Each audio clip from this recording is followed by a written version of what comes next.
আর এই নিয়ে আমার এখানে দ্বিতীয়বার এলাম এখানে।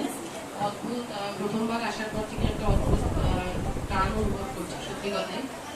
যারা এখানে আসবে তারা বুঝতে পারবে সেই টানটাও টান, মানে এটা ভাষায় প্রকাশ করা যাবে না।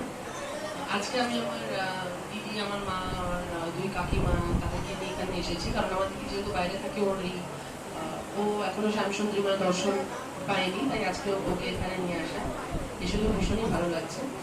আর সত্যি যে বলে জীবন্ত কালী, সেটার প্রমাণ আমি অন্তত পেয়েছি।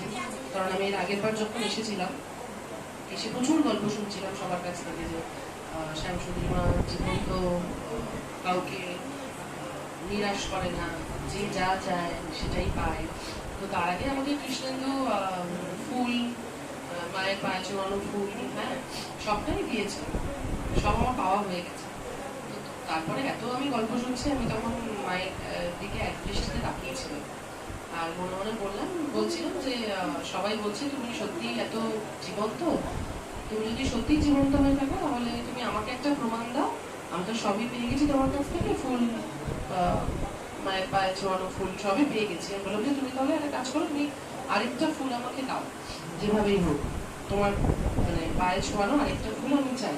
তুমি যদি সত্যি জীবন্ত হয়ে থাকো তাহলে এটা আমি চাই, এই মুহূর্তে চাই। অদ্ভুত ভাবে ও তখন কৃষ্ণ তখন অন্য একজনকে ফুল দিতে যাচ্ছিল, আর আমি এটাতে জাস্ট এক দৃষ্টিতে তাকিয়েছিলাম মায়ের দিকে।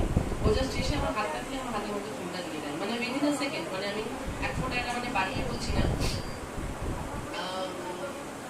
10 সেকেন্ডের মধ্যে ঘটনাটা ঘটে। আর এরকম যখন হয়েই গেছে, তারপর তো মানে আমি অবিশ্বাস লাগছে পুরো বিষয়টা আমার কাছে। কারণ তার আগে আমার সবটা পাওয়া হয়ে গেছে, এটা যে তার আগে আমি কিছু পাইনি। তাহলে যদি আমার প্রথমবার পেতাম তাহলে আমি ভাবতাম। তারপরে আমি মানে বায়না করেই বলেছি আমি তো সবই পেয়ে গেছি, তুমি আবার আমাকে দাও। তারপর ও এসে আমাকে হঠাৎ করে দিয়ে দিল। তো এইটাই আর কি।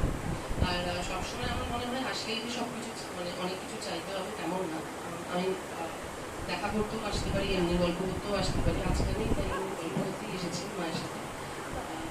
ওই আর কি। আমি সবাইকে বলবো যে আপনারা প্লিজ আসুন শ্যামসুন্দরী মায়ের মন্দিরে। সত্যি যদি জীবন্ত কালী সামনে থেকে দেখতে চান তাহলে এখানে আসতে হবে।